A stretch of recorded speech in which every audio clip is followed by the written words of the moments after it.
அப்படியே அம்பாளையும் ராமரையும் பிரதட்சணம் பண்ணி தலையில தூக்கி வச்சுட்டு அங்கேருந்து வசிஷ்டத்தையும் வெளியில வந்து பரத்வாஜத்தையும் ஆசீர்வாதம் வாங்கிங்க அங்கேருந்து இதை போய் இந்த மாதிரி பண்ணணும் அப்படின்னு சொன்ன உடனே எடுத்து தேர்ல தனியா உட்காந்துட்டு அந்த தேரை ஓட்டிட்டு கங்கையை கடந்து திரும்பியும் அங்கேருந்து வர அயோத்திக்கு நான் உள்ள பிரவேசம் பண்ண மாட்டேன், ஜனங்கள்லாம் வர ஒரே கூடி நின்றுட்டு வர,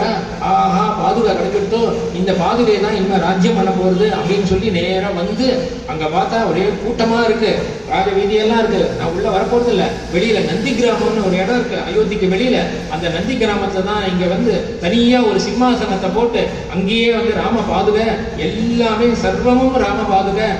பாதுகை தான் கர்த்தா, நான் வெறும் கருவி அப்படிங்கிறதுல அந்த ரீதியில அங்க சத்தியம் ச தர்மம் ச பராக்கிரமம் ச பூதானாம் அனுகம்பாம் பிரியபாதினாம் ச 7 படிப்புகள் சொல்லி விஜாதி தேவாதி பூஜனம் ச பந்தானாம் ஆகுதி திரிவிதஸ்ய சந்தகா, இந்த மாதிரி நல்ல சொர்க்கத்துக்கு போகக்கூடிய 7 படிக்கட்டுகள்லாம் சொன்னதுலாம் ஞாபகம் வர, இந்த மாதிரி பரதன் வந்து ச பாதுகிதே பரதா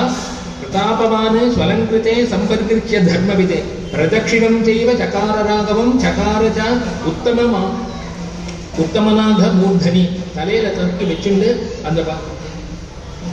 பாதுகையை மேல அவ்வளவு இதாக வச்சுட்டு அதுக்கு மேல அதுக்கு அபிஷேகம் பண்ணி சாமர வியாதி சாமரங்கள் சக்கர விசிறி எல்லாத்தையும் வீசி தூப தீபங்கள் எல்லாம் பண்ணி எல்லாத்துக்கும் பிரவர்த்திக்கிறதுக்கு இந்த பாதுகை தான், இந்த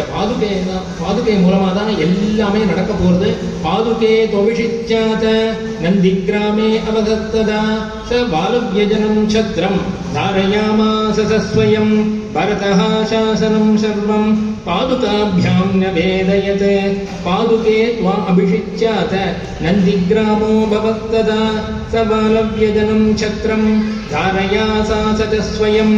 பரதஹ சாசனம் சர்வம் பாதுகாபியாம் நவேதயத். இப்படி பாதுகா லக்ஷ்மி தேவி அங்க எல்லா மங்களத்தையும் அங்க கொடுத்துட்டு இருக்கா. அயோத்தி ஜனங்களுக்கு முழுக்க பரதன் ஜடை பூண்டு 14 வருஷம், நானும் அதே மாதிரி அண்ணா மாதிரியே உபவாசம் இருந்து அந்த மாதிரி அனுஷ்டிக்க போறேன், நீங்க வரலைன்னா 15வது நாள் 15வது வருஷம் முதல் நாள் நான் அக்னி பிரவேசம் பண்ணிடுவேன், இது எல்லாத்தையும் சொல்லிட்டு அதே மாதிரி வனவாசத்துல என்னென்ன அனுஷ்டானம் பண்ணணுமோ தாத்தனையும் தானே பண்ணிட்டு அந்த இடத்துல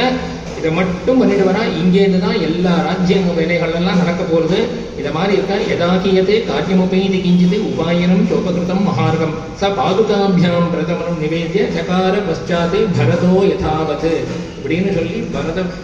பாதுகா பட்டாபிஷேகத்தோட இன்னைக்கு பூர்த்தி பண்ணிட்டு நாளைக்கு மேல சரித்திரம் பார்க்கலாம். ஜானகி காந்த ஸ்மரணம் ஜெய ஜெய ராம ராமா ஸ்ரீ சத்குரு சுவாமினஹ ஜெய.